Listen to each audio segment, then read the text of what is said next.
El oro es un metal brillante, de color naranja, amarillo, blando y maleable. Aunque es blando y maleable en comparación con otros metales como el hierro, no se siente tan blando en las manos. El oro de 24 quilates suele contener solo un toque de cobre para evitar que se doble. El oro se ha utilizado a lo largo de la historia de la humanidad como metal precioso, primero como moneda y luego como garantía del valor de la moneda.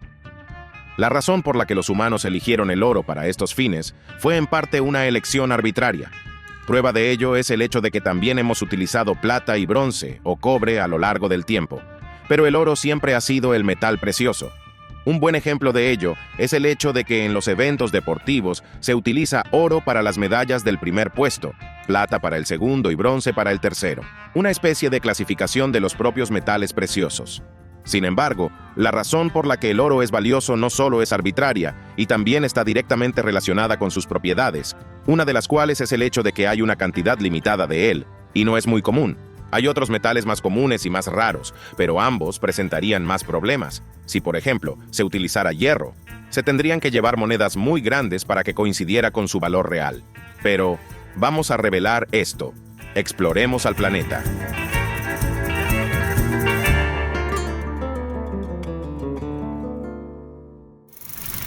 El oro y la plata también tienen un punto de fusión relativamente bajo y, por lo tanto, son fáciles de convertir en monedas, lingotes o joyas. En resumen, el oro es valioso y se elige como el principal metal para representar la riqueza porque permite un almacenamiento duradero de la riqueza. No se corroe entre los metales raros, no es nada súper raro y es fácil de extraer. Es fácilmente transportable. Tiene un valor significativo por gramo, es fácilmente divisible, se puede moldear en cualquier tamaño que se prefiera y es difícil de falsificar. Por ello, a lo largo de la historia, los estados han optado por mantener el oro en sus arcas. Como he mencionado, primero como moneda en sí misma con monedas de oro, y luego como garantía de otras formas de moneda. El patrón oro fue la base del sistema monetario internacional desde la década de 1870 hasta 1971. Ese año, Estados Unidos puso fin unilateralmente a la convertibilidad del dólar estadounidense en oro. Pero a pesar de ello, muchos estados aún mantienen importantes reservas de oro. Entonces, ¿por qué un Banco Central Nacional mantiene una reserva de oro con la intención principal de garantizar el cumplimiento de las promesas de pago a los depositantes, a los tenedores de billetes, como si fueran papel moneda, o a los socios comerciales, y también como reserva de valor o para respaldar el valor de la moneda nacional? Esto se debe a que el precio del oro aumenta en respuesta a los acontecimientos, que hacen que el valor de las inversiones en papel, como las acciones y los bonos, disminuya. Es esencialmente una garantía. Aunque el precio del oro puede ser volátil en el corto plazo, siempre ha mantenido su valor en el largo plazo. Así que para entender por qué el oro es valioso y por qué los estados acumulan reservas del mismo, en este vídeo vamos a echar un vistazo a los países del mundo que tienen las mayores reservas de oro en la actualidad, centrándonos especialmente en cómo adquieren tanta cantidad.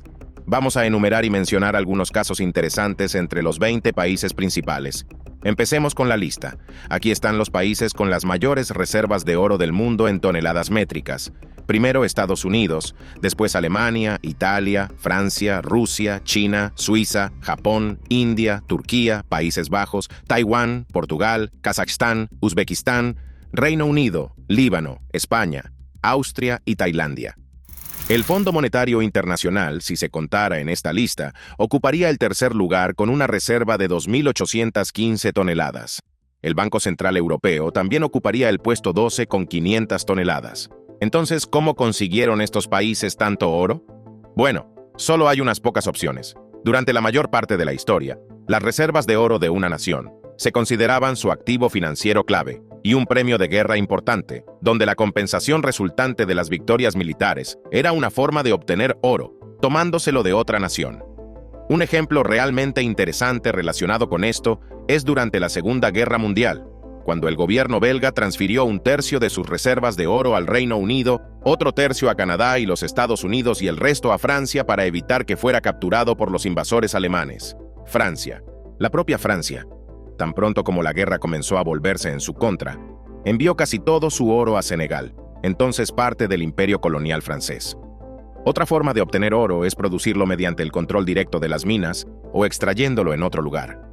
Este otro lugar podría ser una nación autónoma que autorizara la extracción o una posesión colonial.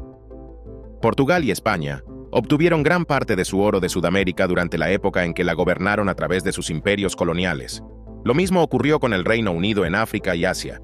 De hecho, gran parte del oro que tenían los países europeos procedía de algún otro lugar del mundo. Y por último, los países pueden comprar oro, intercambiando su moneda o sus servicios o productos por el propio metal. En 2009, por ejemplo, el Banco Central de la India compró 200 toneladas métricas de oro al FMI, y en 2011, México compró también casi 100 toneladas de oro. Así que ahora echemos un vistazo a algunos de estos países de la lista. Los que me parecieron más interesantes y que nos enseñan algo interesante sobre las reservas de oro en general. Primero, Estados Unidos. La reserva de oro del USS es interesante. En este gráfico podemos verla comparada con el valor del metal. Tuvo un gran aumento durante la época del patrón oro, luego disminuyó y ahora se ha estabilizado durante algunas décadas. Pero Estados Unidos no es el único país que ha disminuido sus reservas de oro. Este gráfico nos muestra la evolución de los principales tenedores de oro. Entre 1993 y 2014, solo un puñado de países aumentaron sus reservas. El 56% del oro estadounidense se encuentra en el famoso Fort Knox, y la mayor parte proviene de importaciones de oro. 5.400 toneladas provienen de minas extranjeras, principalmente de Sudáfrica. 2.700 de bancos centrales extranjeros, principalmente de Francia y el Reino Unido. Solo 800 toneladas métricas son de producción nacional. Esto nos enseña que la acumulación de oro varía a lo largo del tiempo dependiendo de la política y los eventos locales o internacionales actuales. Este gráfico que muestra las reservas de oro en Suiza lo hace evidente con un gran pico que comenzó durante la Segunda Guerra Mundial, aumentando con la práctica del patrón oro y luego estabilizándose e incluso disminuyendo. Otro caso interesante es Alemania. Según su plan de almacenamiento de oro, el Bundesbank ha estado almacenando la mitad de las reservas de oro de Alemania en sus propias bóvedas en Frankfurt am Main. Curiosamente, gran parte de ellas se almacenaban antes en Nueva York, Londres y París, hasta 300 toneladas en cada ubicación extranjera. El 70% del oro alemán se almacenaba en el extranjero hasta 2015, algo que aparentemente es habitual. El 50% se guarda en Austria, el 20% en Suiza y el 30% restante en Londres. Esta parece ser una forma de diversificar el riesgo en su almacenamiento, pero también existe el riesgo añadido de no poder obtenerlo, si de repente tu país no se lleva bien con el país donde está almacenado el oro. Por ejemplo, en 2018, el Banco de Inglaterra rechazó una retirada de 414 toneladas de oro, propiedad del Banco Central de Venezuela. En cuanto al oro alemán, en Estados Unidos, fue adquirido por Alemania Occidental durante un período de superávits comerciales con Estados Unidos. Antes de 1970, el oro nunca había sido repatriado a Alemania por temor a una invasión de la Unión Soviética. Una vez que esa amenaza desapareció, lo trajeron de vuelta a Alemania. Esto nos enseña que, a menudo, el oro de un país no se almacena en el propio país. Las reservas de oro de China están catalogadas como inferiores a 2.000 toneladas métricas, pero algunos informes indican que su almacenamiento es mucho mayor. La minería de oro de China es un factor significativo. En 2007, superó a Sudáfrica como el mayor productor mundial. En la última década, ha producido alrededor del 15% de todo el oro extraído en el mundo. Es una estadística interesante el hecho de que los mayores países mineros de oro del mundo no son necesariamente los que tienen las mayores reservas. Los 12 principales países productores de oro en orden son China, Australia, Rusia, Estados Unidos, Canadá, Ghana, México, Sudáfrica, Uzbekistán, Indonesia, Sudán y Perú. Solo 4 de ellos están entre las 20 principales reservas. Turquía no está entre los mayores productores mundiales, pero sí extrae oro, y se queda con una buena cantidad, lo que la convierte en uno de los mayores poseedores del mundo. Esto nos muestra que el oro no suele quedarse donde se extrae, sino que se vende a otros países y que algunas naciones pueden, de hecho, tener reservas mayores de las que dicen. Un país que me llamó la atención de esta lista fue el Líbano, un país que aparentemente ha estado enfrentando serios problemas financieros en los últimos años. Entonces, ¿cómo es que tiene una de las mayores reservas de oro del mundo? Al mismo tiempo, se dice que el Líbano compró su oro vendiendo sus reservas de moneda francesa que tenía desde la época colonial, 2/3 de las cuales están almacenadas en Fort Knox, en los Estados Unidos. Por cierto, en 1986, la moneda libanesa se estaba devaluando muy rápidamente. Muchos temían que el oro se vendiera con el pretexto de frenar o detener la crisis económica. Por lo tanto, se decidió que se crearía una legislación que dificultara mucho la venta del oro del país. Razón por la cual hoy, incluso enfrentando otra crisis, todavía parecen aferrarse a él. Esto nos enseña que el oro también tiene usos limitados. Si no se puede utilizar en los momentos más difíciles, ¿debería un país realmente molestarse en tenerlo? Otro país que me llamó la atención fue Portugal, que tiene la 13ª reserva de oro más grande del mundo y que tampoco vendió su oro durante la crisis financiera internacional de 2011. La razón es también una ley que establece que cualquier ganancia por la venta de oro no puede transferirse al tesoro estatal. Otro aspecto interesante sobre el oro portugués es su origen. A lo largo de la historia, el reino portugués obtuvo mucho oro de su imperio colonial en África, Asia y principalmente Sudamérica. Sin embargo, Portugal también adquirió oro a través del comercio. En el siglo XX, el gobierno dictatorial portugués vendió cargamentos de wolframio, un mineral, al Tercer Reich. A cambio, recibieron oro alemán. Este ha sido un problema al que se ha enfrentado el país, con algunos reclamos para que se devuelva el oro a quienes los alemanes se lo robaron. Y finalmente, para este video, un ejemplo más es Taiwán. Encontré un artículo llamado La historia de amor de Taiwán con el oro.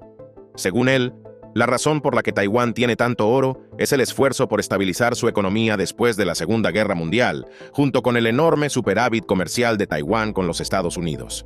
En la década de 1980, temiendo la derrota en el continente, la República de China comenzó a enviar su oro a Taiwán cuando escaparon allí cuando los comunistas ganaron. En el continente, las reservas de oro se utilizaron para estabilizar la economía de la isla en su intento de permanecer independiente. Básicamente, parece que las reservas de oro de Taiwán hoy en día provienen en parte de las reservas históricas del continente. Tal vez una razón más por la que China quiere tomar el control. Por eso el oro es valioso y lo almacenan los países que más lo producen, cómo lo adquieren otros y una lista de los que poseen la mayor cantidad en la actualidad. Además, entendiendo algunas de las características extrañas de esto, como el hecho de que el oro a veces se almacena en el extranjero, algunos critican el almacenamiento de oro diciendo que no contribuye a nada más que a la acumulación de riqueza, no permitiendo, por ejemplo, la creación de riqueza adicional, mientras que otros críticos señalan ejemplos como el Líbano o Portugal, donde mantener grandes reservas de oro no ayudó a luchar contra una crisis financiera. Pero la realidad parece ser que a lo largo de la historia, durante los momentos más difíciles, el oro ha permanecido como una constante de seguridad y estabilidad para los sistemas financieros y bancarios mundiales. ¿Qué piensa usted? ¿Deberían los países tratar de almacenar tanto oro como puedan? ¿O deberían invertir su riqueza en lugar de comprar oro con ella? Háganmelo saber en los comentarios. Muchas gracias por ver este video. Suscríbete si quieres y nos vemos la próxima vez para seguir explorando el planeta.